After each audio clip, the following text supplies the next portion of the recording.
never give up. And Batman's pleading with his dad, saying, "It's just no good anymore. Look at me. I've tried to kill myself. What good am I if I'm rapidly losing my mind?" To which Thomas responds, "But that's just it, son. You're not going mad." And Thomas makes an important revelation. Thomas explains it was the warehouse explosion that Batman had been caught in some days ago. Somehow, narrowly escaping that explosion affected Batman's mind, creating temporary schizophrenia with paranoid delusion. And Thomas tells his son that he can beat it if he'll fight it. So I still remember reading Untold Legend for the first time, coming to this page and having one of those V8 smack my head moments where I said, "Oh my goodness, Alfred mentioned it in part 1. Robin mentioned it in part 2. Batman had narrowly escaped a warehouse explosion." And both times Batman shrugged it off. And I think for a lot of other readers, like myself, they shrugged it off as well because we were just so wrapped up in the mystery of what was going on. Who was it that was so brilliant that they could break into the cave and do such hurtful things to Batman? The answer was so simple. It was staring us in the face. It just speaks to Len Wein's excellent writing in general, but also on this story. I still love reading the story time and again, even though I know how it ends. It was done so well. Okay, quick language arts lesson for all of you folks out there. When you see foreshadowing staring you in the face, don't turn your back to it. Keep little hints like these in the back of your mind. So Batman, he takes us in, but it doesn't make him turn things around. He's still saying it's too late. It's too late.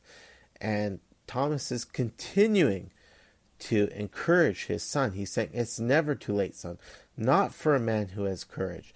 And Thomas is appealing to Bruce and saying, "The world needs you. I need you because you make a difference, because you care." And Thomas is prepared to make the ultimate sacrifice again. He tells his son to get out of here. He will be able to hold the walls open long enough to see his son get to safety. He says, "Do you hear me, son? Run. The world is waiting for the Batman." Batman says that he can't let his father die, not again. So the Batman, with one final burst of energy, he kind of spears his dad, basically uses enough force to push them both out of the Batcave. The walls come crashing in. Both men are picking themselves up off the floor. Thomas looks at his son and says, "If I never go through that again, I won't miss it. Are you all right, Batman?" And that should have been another hint right there. Why would Thomas call his own son Batman? Especially when on the previous pages he was calling his son Bruce. Well, Batman also picks himself up off the floor and he says, "Yes, I think I'm going to be fine now, thanks to you, Robin." And it turns out it was Dick Grayson in the costume the whole time. And one can surmise that it was Alfred who did a very expert job of repairing the costume. This scene, like the scene in the second chapter in the bar, just further proof for my own personal satisfaction why Dick Grayson is my favorite Robin. I certainly appreciate him as Nightwing, and I would never want him to give up the Nightwing identity. But scenes like this show you why Dick Grayson was such an integral partner to Batman, and why it's really hard to say that Dick Grayson is not the best of the Robins. Certainly, Tim Drake comes a very close second, and if Dick was not able to fulfill this role in this story, Tim would be the only other Robin who I think could realistically pull this off, although he's still on the youngish side for this. And given that connection between Bruce and Dick, it really makes sense for Dick Grayson to be the one to put on Thomas Wayne's costume and present himself to Batman as Thomas Wayne. For anybody who was introduced to the untold legend of the Batman through the audio version back in 1989, the audio would have ruined the scene in terms of the reveal of who Thomas Wayne really was. The voice actor who portrayed Dick Grayson in the audio recording didn't make any attempt in this scene to disguise his voice to make him sound more like Thomas Wayne. Just a nitpick there. But moving on. So Dick removes the Batman costume. He was wearing his Robin costume underneath the Batman costume the whole time. Certainly you wanted the story with Dick Grayson in his costume, but I think Dick was also doing this out of respect to Thomas. He probably figured, okay, I'll wear Batman's dad's costume until I get him through this rough patch, but I'm not going to go around parading myself in a costume that is not mine. So Dick explains his rationale to Batman. He says he figured that all it would take would be the right kind of shock to snap the Batman back to his senses, and it looks like he was right. Batman's got a stern look on his face, and he turns away from Robin. Might make a person worry that Batman still isn't himself, that he still isn't quite well, and he actually says, I'd like to be myself for a while, if that's okay, chum. Again, this showing us that this is the pre-crisis Batman, who did call his partners chum. And Batman explains that there are a lot of things that he has to sort out for himself, choices he needs to make, but before he swings off on Batrope, he says, in case I haven't mentioned it, old friend, thank you. Okay, again, a sign that this is a pre-crisis Batman. Someone who, even though he was going through a very rough patch, was still capable of saying the words thank you to others. And the fact that Robin responds with a smile, says, you're welcome, pal, and doesn't look shocked. That's a clear difference between the pre-crisis and the post-crisis Batman, where if the post-crisis Batman did say thank you, it would come as a pretty big shock to whoever it was who was receiving thanks. And we get to the final scene here. I should say, first off, readers who are more familiar with the post-crisis Batman might find it a little odd that Dick was okay with letting Batman just swing off on his own after all that had happened. But again, this was a pre-crisis era, so the concept was if Batman said he had pulled through something, that he was okay, Robin and the others would be a little more inclined to say, okay, certainly in the post-crisis era, you might get Robin, Alfred, and others putting up more of a debate with Batman, saying, are you sure?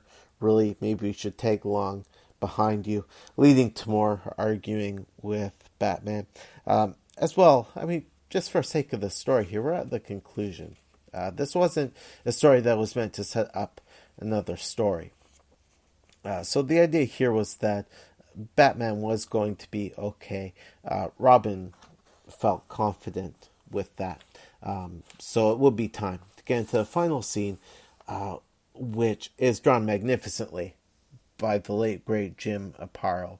We see Batman standing in profile. He's at the top of a high-rise building, looking out over the Gotham skyline, surveying the city. He's standing with his arms at his side. He doesn't look like he's going to jump into action right away, but one gets a sense from his posture, just how he's standing confidently, majestically. If he sees something starting to happen, you know he's going to jump right into action. This scene of Batman standing in profile surveying the skyline, it reminds me of the inner cover artwork to the DC Fisher-Price story, which I reviewed way back in episode 50 of Comics in History, Batman and Robin in the Case of the Laughing Sphinx.